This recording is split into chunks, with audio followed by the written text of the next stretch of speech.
Kayo ba ay may napapansin dito sa ating Reels bago tayo mag-upload ng video sa Reels? May nakita ba kayo sa baba na tip katulad nito?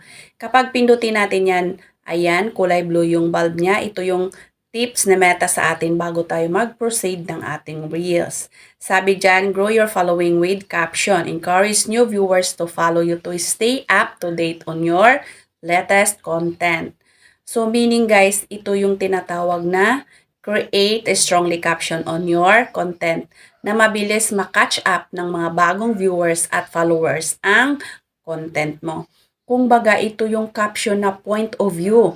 Isentro mo talaga sa mga viewers ang caption or title mo sa inyong mga content. I-encourage mo ang inyong mga viewers para mabilis nila itong mapanood or ma-adapt kung ano ang nilalaman ng content mo through caption or title.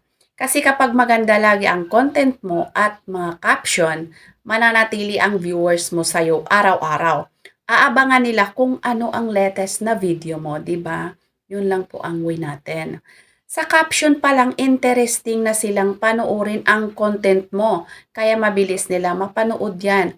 Kailangan makuha mo na agad ang loob nila in 3 to 5 seconds. That's the only way na panoorin nila agad ang video mo dahil sa caption na nilagay mo.